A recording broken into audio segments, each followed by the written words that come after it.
O baka ano kasi, para alam nagkaroon ng hype. Mali yung tansya namin. So ito nga ang napala namin sa... Our destination, Bahrain! Namiss ko kayo, ang tagal ko na din nag-vlog. Hi mga ka-destiners! Yan, nakatawid na kami. So ang binayaran pala namin sa Causeway, 25 reals. Then, sa papasok naman, si Alvin nagbayad din ng 50 reals. Tapos, bago lumabas yung sasakyan dito sa totally sa Bahrain, nagbayad kami ng car insurance na 100, magkano na? 150 yata, 150 plus, pero at least safe na yung ano namin kasi naka-rent a car lang kami. So, samahan nyo kami sa mga susunod na mga adventures sa Bahrain.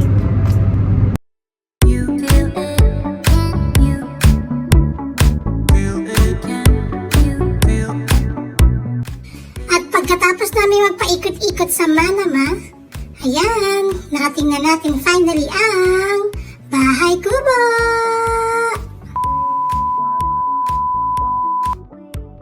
I-order mo. Lechon belly, Okay. magni, Okay. calamari, Ano pa? calamari, lechon kawali, Chocolate. inihaw na pusit, Dalawa lang tayo yan ha. pusit, sabay, Anong gulay daw yan? inihaw na talong, Hindi ko natawag. with fresh onion, tomato, and shrimp fry. Puto bongbong. Ilang puto-bongbong yun?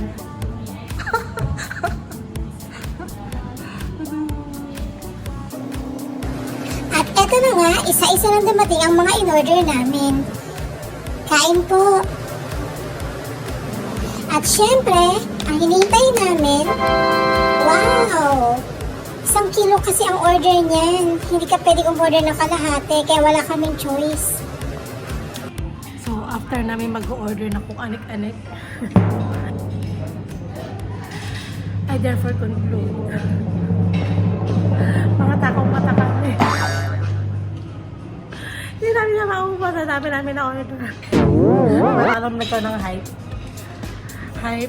Hype na cravings to. Hindi pa namin naubos.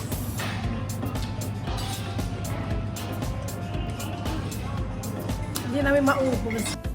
At sinerve na rin yung puto bongbong. Ayan, ang itsura niya. Actually, medyo masarap siya. Pero dagdag pa kami ng sabakon yelo kasi ang mahal ng saging sa Saudi. So, dito medyo okay naman yung price niya at masarap naman.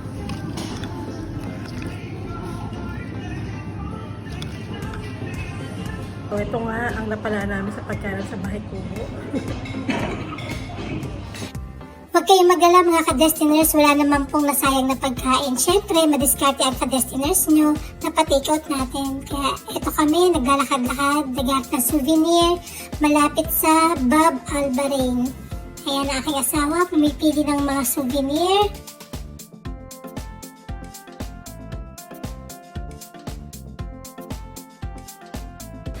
At syempre, first time ng aking asawa, kaya picture-picture muna.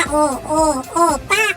At yan, dinala ko na nga siya dito sa may Al Jazeera, sa may Jufair, kung saan mabibilang iba't ibang klase ng mga pork items. Ayan, disclaimer po ulit, this is not for my Muslim friends.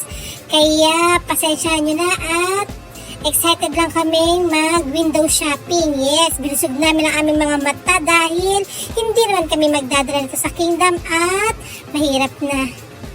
At maraming salamat po sa pagsama niyo sa amin sa aming saglit na pagpapahinga at pamamasyal sa Bahrain. Ngayon naman tayo ay babalik na sa ating bansang Saudi Arabia kung saan tayo ay magsisilbi muli at maghahanap buhay. Hustle mode ulit. Kaya ingat tayo mga ka-destiners. Maraming salamat. See ya!